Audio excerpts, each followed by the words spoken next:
দীপ্ত সন্ধ্যার সংবাদে সবাইকে স্বাগত জানাচ্ছি। আমি দোলা ডলরেস। শুরুতেই জানাবো সংবাদ শিরোনাম। ফেব্রুয়ারির শুরুতে সংসদ নির্বাচনের প্রস্তুতি নিচ্ছে কমিশন, থাকতে পারে পোস্টাল ব্যালটের ব্যবস্থা। সহনীয় মাত্রার চেয়ে বেশি সীসা মিলেছে 2 থেকে 4 বছরের শিশুর রক্তে, বলছে আইসিডিডিআরবি। আবু সাইদ হত্যার ঘটনায় ট্রাইব্যুনালে আরও 2 জনের সাক্ষ্য গ্রহণ, সরাসরি গুলি করতে দেখার দাবি।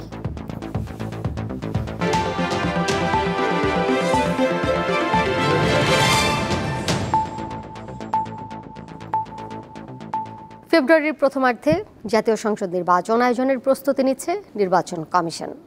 প্রধান উপদেষ্টার ভাষণের পরদিন বুধবার প্রধান নির্বাচন কমিশনার এএমএম নাসির উদ্দিন গণমাধ্যমকে জানান, আয়নার মতো স্বচ্ছ নির্বাচন করতে চায় কমিশন। নির্বাচনের সাথে জড়িতদের ভোট নিশ্চিতে পোস্টাল ব্যালটের ব্যবস্থা করার চেষ্টা হচ্ছে বলেও জানান সিইসি। আগামী রমজানের আগে 2026 সালের ফেব্রুয়ারি মাসে জাতীয় নির্বাচন অনুষ্ঠানের আয়োজন করেন। মঙ্গলবার রাতে জাতির উদ্দেশ্যে দেয়া ভাষণে একথা জানান প্রধান উপদেষ্টা ডক্টর মোহাম্মদ ইউনূস। এ বিষয়ে বুধবার গণমাধ্যমের সাথে কথা বলেন প্রধান নির্বাচন commissioner.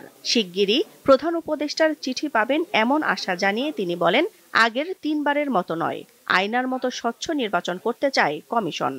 ইলেকশনটাকে as transparent as possible করতে চাই, আয়নার মতো পরিষ্কার করতে চাই।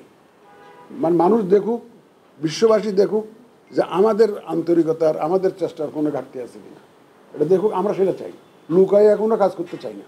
তিনি জানান, অংশগ্রহণমূলক নির্বাচন নিশ্চিত করতে সব ধরনের ব্যবস্থা নেওয়া হবে। নির্বাচনে আওয়ামী লীগের অংশগ্রহণের ব্যাপারে সিদ্ধান্ত নেওয়া হবে চলমান বিচার কার্যের ভিত্তিতে।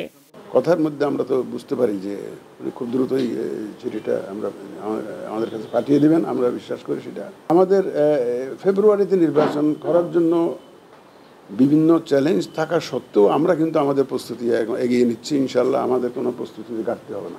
সিইসি জানান, নির্বাচন কমিশনের ওপর মানুষের আস্থা সৃষ্টি করা, ভোটার উপস্থিতি নিশ্চিত করা ও এআই এর অপব্যবহার রোধ করা ইসির সামনে বড় চ্যালেঞ্জ। ভোট তো আরো কয়েক মাস আছে, তো এর মধ্যে দেখবেন যে ইনশাল্লাহ everything will be in place. এবং আমার বিশ্বাস আইন শৃঙ্খলা পরিস্থিতিটা কোনো সমস্যা সৃষ্টি করবে না। আমার জন্য এখন বড় দুশ্চিন্তা হয়ে গেছে এই যে AI, miss use of AI, abuse of AI, এই যে রং ইনফরমেশনগুলো দিচ্ছে। এক প্রশ্নের জবাবে সিইসি জানান, নির্বাচনের সাথে জড়িত কর্মকর্তা ও আইন শৃঙ্খলা বাহিনীর সদস্যদের ভোট নিশ্চিতে পোস্টাল ব্যালটের চেষ্টা করছে কমিশন। দিলশা দেনি, দীপ্ত সংবাদ, ঢাকা। জুলাই ঘোষণাপত্র ও জাতীয় সংসদ নির্বাচনের রোডম্যাপ ঘোষণাকে স্বাগত জানিয়েছেন বিএনপির ভারপ্রাপ্ত চেয়ারম্যান তারেক রহমান। তিনি বলেন, জনগণের সামনে নিজেদের অধিকার প্রতিষ্ঠার সুযোগ তৈরি হয়েছে। 24-এর গণ অভ্যুত্থানের বর্ষপূর্তি উপলক্ষে বুধবার বিকেলে রাজধানীর নয়াপল্টনে বিএনপির বিজয় র্যালির আগে সমাবেশে তিনি এসব কথা বলেন। অন্তর্বর্তীকালীন সরকার গতকাল জাতীয় নির্বাচন অনুষ্ঠানের একটি সময়সীমা ঘোষণা করেছে। জনগণের অভিপ্রায় বাস্তবায়নের তাগিদে জুলাই সনদ ঘোষণা করা হয়েছে। জনগণের অভিপ্রায় বাস্তবায়নের এইসব উদ্যোগকে আমরা স্বাগত জানাই। ঘোষিত জুলাই ঘোষণাপত্রকে স্বাগত জানিয়েছে জাতীয় নাগরিক পার্টি এনসিপি। তবে ঘোষণাপত্রে নতুন সংবিধান ও গণপরিষদ নির্বাচনের দাবি পাশ কাটিয়ে যাওয়া হয়েছে বলে অভিযোগ করেন দলটির সদস্য সচিব আক্তার হোসেন। বুধবার দুপুরে রাজধানীর বাংলা মোটরে এনসিপির কার্যালয়ে সংবাদ সম্মেলনে এসব কথা বলেন তিনি। জানান, প্রধান উপদেষ্টা ঘোষিত জুলাই ঘোষণাপত্রে কিছু বিষয় বাদ রয়েছে। এর মধ্যে জুলাই শহীদ ও আহতদের সংখ্যা প্রকাশ হয়নি, যা দুঃখজনক।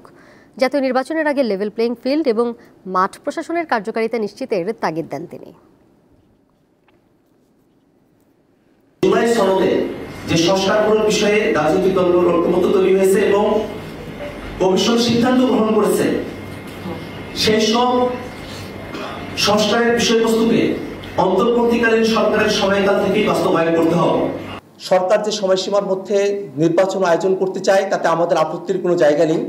নির্বাচনের পূর্বেই সংস্কার, বিচারকে দৃশ্যমান করা, মাঠ প্রশাসনের নিরপেক্ষতা নিশ্চিত করা, লেভেল প্লেইং ফিল্ড নিশ্চিত করার নিশ্চয়তা আমাদেরকে দিতে হবে।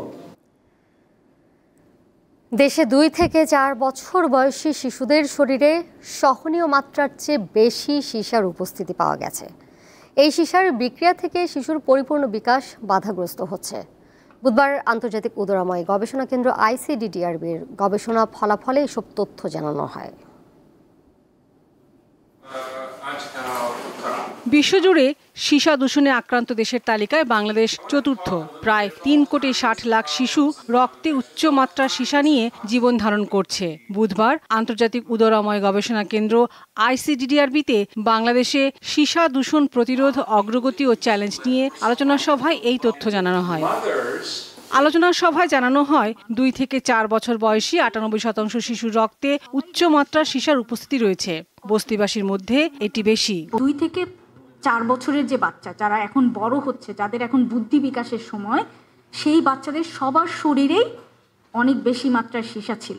সীসার মতো ভারী ধাতু রক্তে থাকার কোনো নিরাপদ সীমা নেই। তবে যুক্তরাষ্ট্রের Centers for Disease Control and Prevention CDC শিশুদের রক্তে প্রতি লিটারে 35 মাইক্রোগ্রামের বেশি সীসার উপস্থিতিকে উদ্বেগজনক বলেছে। বাংলাদেশে শিশুদের রক্তে 50 থেকে 67 মাইক্রোগ্রাম পর্যন্ত সীসা পাওয়া গেছে।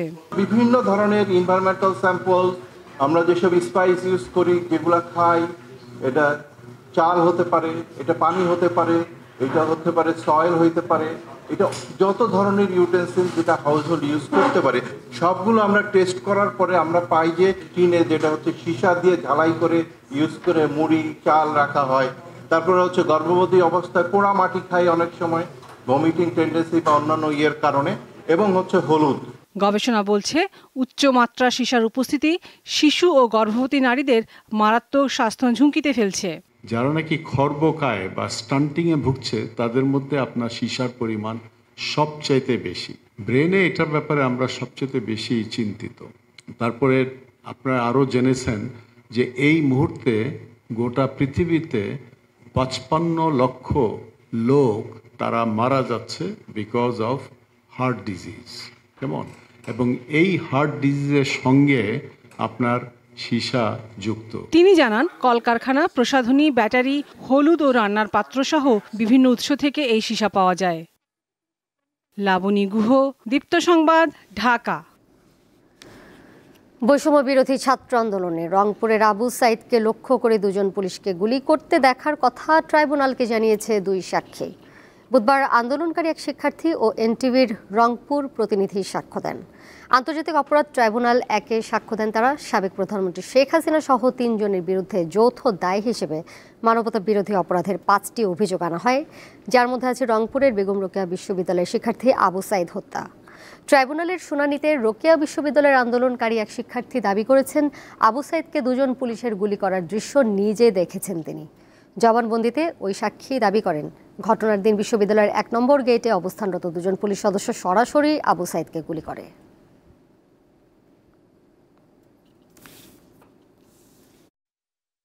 একজনের নাম হচ্ছে রিনা মুর্মু, তিনি ঘটনার প্রত্যক্ষদর্শী।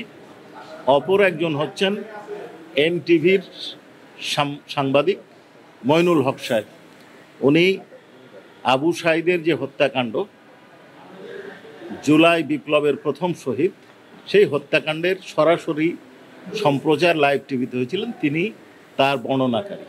তিনি ওই দিন রংপুর বিশ্ববিদ্যালয়ের 1 নম্বর গেটে কর্মরত ছিলেন এবং এটা সরাসরি সম্প্রচার করেছিলেন।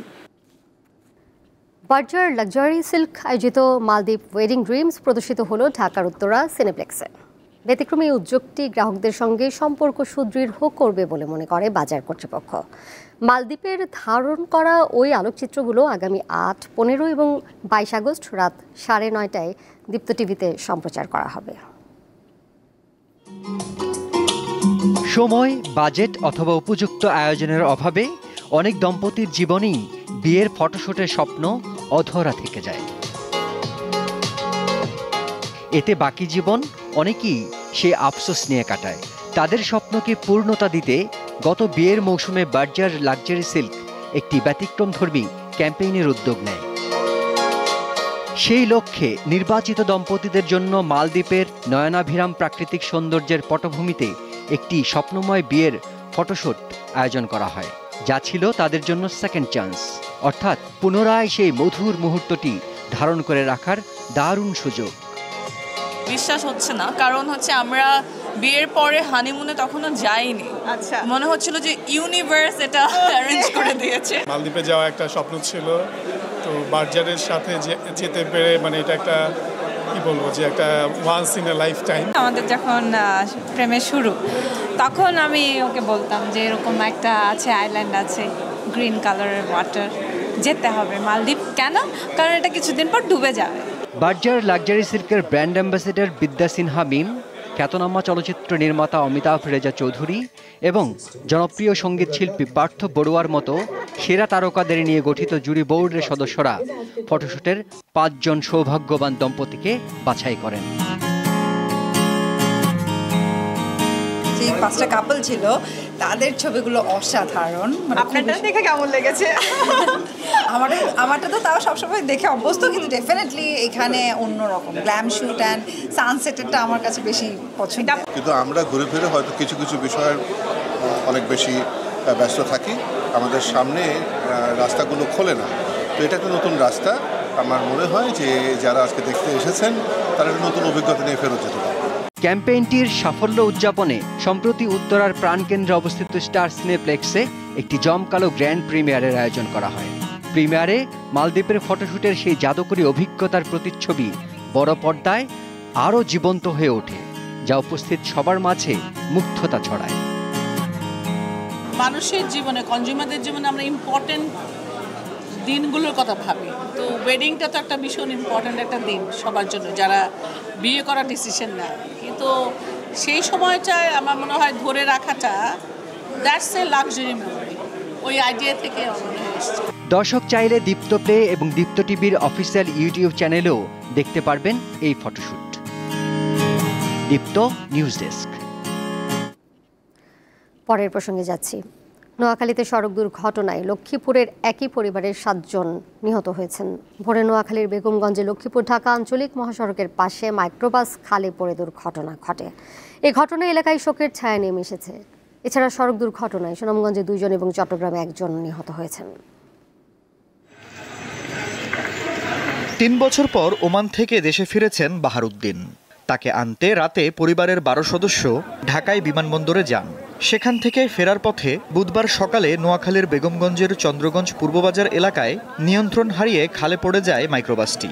এতে ঘটনাস্থলেই মারা যান বাহারের মা মুর্শিদা বেগম, স্ত্রী কবিতা আক্তার, মেয়ে মিম, নানি ফয়জুন্নেসা, ভাইয়ের স্ত্রী, ভাইয়ের মেয়ে রেশমা ও লামিয়া। আর বেঁচে গেছেন প্রবাসী বাহারউদ্দিন, তার বাবা আব্দুর রহিম, শ্বশুর ইস্কান্দর মির্জা, শ্যালক রিয়াজ, ভাইয়ের স্ত্রী সুইটি ও গাড়ি চালক রাজু। নিহতদের বাড়ি লক্ষ্মীপুর সদর উপজেলার উত্তর জয়পুর ইউনিয়নের পশ্চিম চৌপল্লী গ্রামে। একই পরিবারের 7 জনের এমন মর্মান্তিক মৃত্যুতে এলাকা জুড়ে শোকের ছায়া নেমে এসেছে। পুরো বাজারের পুরো পাশে পেট্রোল পাম্পের কাছে পর্যন্ত আসছে, তার ঘুমের ঝোঁক শেষ হয় নাই, ঘুমাইতে আছে সে। এখানে যখন ঘুম থেকে হালদি উঠছে, উঠা উনি উত্তর পাশে গাড়ি কাটে নিয়ে খালে পড়ে গেছে। মার গেছিল পরিবারের দুঃখ গোছানোর জন্য বিদেশ, কিন্তু আজকে সড়ক দুর্ঘটনায় শোকে ছায়া নেমে এসেছে পুরো এলাকায়। আমরা এলাকাবাসী পুরো শোকাহত এবং মর্মাহত। চন্দ্রগঞ্জ হাইওয়ে থানার ভারপ্রাপ্ত কর্মকর্তা জানান, অতিরিক্ত গতিতে নিয়ন্ত্রণ হারানোর কারণেই দুর্ঘটনা ঘটে। জব্দ করা হয়েছে গাড়িটি, চালক পালিয়েছে। ওনাদের বহনকারী হাইস গাড়িটি নিয়ন্ত্রণ হারিয়ে পার্শ্ববর্তী খালে পড়ে যায়। খালে প্রচুর পানি ছিল এবং স্রোত ছিল। যারা পুরুষ সদস্য ছিল তারা গাড়ি থেকে বের হতে পেরেছে, মহিলা এবং শিশুরা বের হতে পারেনি। এই ঘটনায় একই পরিবারের 7 জন সদস্য নিহত হয়েছে। ঘাতক গাড়ি চালকের দৃষ্টান্তমূলক শাস্তির দাবি জানিয়েছেন স্থানীয়রা। দীপ্ত বার্তা কক্ষ। আন্তর্জাতিক প্রসঙ্গ। ইসরায়েলের প্রধানমন্ত্রী বেনিয়ামিন নেতানিয়াহুর গাজা দখলের পরিকল্পনায় হস্তক্ষেপ করবেন না এমন ইঙ্গিত দিয়েছেন যুক্তরাষ্ট্রের প্রেসিডেন্ট ডোনাল্ড ট্রাম্প। গাজা দখল প্রসঙ্গে সাংবাদিকদের করা প্রশ্নের জবাবে তিনি জানান, আপাতত সেখানকার মানুষের খাবারের ব্যবস্থা করার দিকেই বেশি নজর দিচ্ছে যুক্তরাষ্ট্র।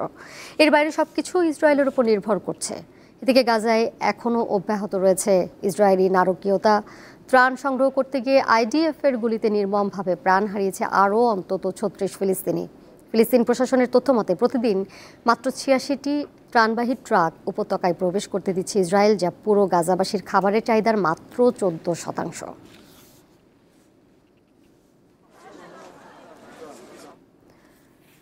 আজ ৬ আগস্ট, মানব ইতিহাসের ভয়াবহতম একদিন। ১৯৪৫ সালের ৬ আগস্ট স্থানীয় সময় সকাল ৮টা ১৫ মার্কিন বিমান থেকে জাপানের হিরোশিমা শহরের ওপর লিটল বয় নামের একটি পারমাণবিক বোমা নিক্ষেপ করে।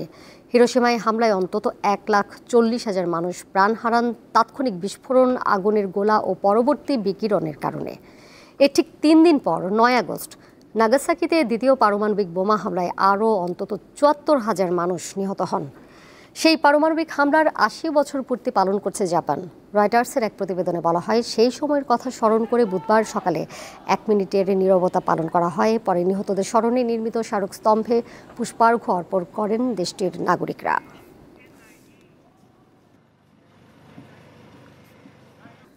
টপ এন্ড টি-20 ক্রিকেট টুর্নামেন্টে খেলতে কাল অস্ট্রেলিয়া যাচ্ছে বাংলাদেশি দল। মিরপুরের হোম অফ ক্রিকেটে নিজেদের শেষবারের মতো চালিয়ে নিয়েছে তারা। এই সফরে শুধু টি-20 নয়, আছে একটি 4 দিনের ম্যাচও, কারণ আগামী বছর অস্ট্রেলিয়ায় 2টি টেস্ট খেলতে যাবে বাংলাদেশ। ৮ আগস্ট শুরু হবে সাউথ অস্ট্রেলিয়ার বিপক্ষে 4 দিনের ম্যাচ, তাই স্কোয়াডে রাখা হয়েছে টেস্ট দলের পরিচিত মুখ নাইম হাসান ও হাসান মাহমুদের মতো ক্রিকেটাররা। 7 দলের এই টুর্নামেন্টে নুরুল হাসানের নেতৃত্বে খেলবে টাইগাররা। 2 ধাপে দেশ ছাড়বেন ক্রিকেটাররা। আগামী 14 আগস্ট টুর্নামেন্টের উদ্বোধনী ম্যাচে পাকিস্তান এই দলের মুখোমুখি হবে বাংলাদেশ।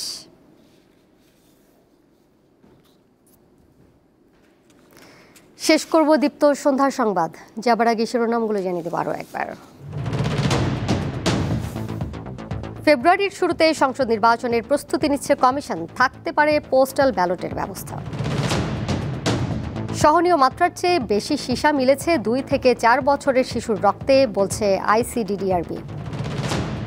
আবু সাইদ হত্যার ঘটনায় ট্রাইব্যুনালে আরও 2 জনের সাক্ষ্য গ্রহণ, সরাসরি গুলি করতে দেখার দাবি। এই ছিল এখনকার মতো। পরের সংবাদ দেখবেন রাত 11টায়। এছাড়াও আরও তথ্য এবং বিনোদনের নানা খবর জানতে যুক্ত থাকুন দীপ্তর ডিজিটাল প্ল্যাটফর্মে। ধন্যবাদ সবাইকে।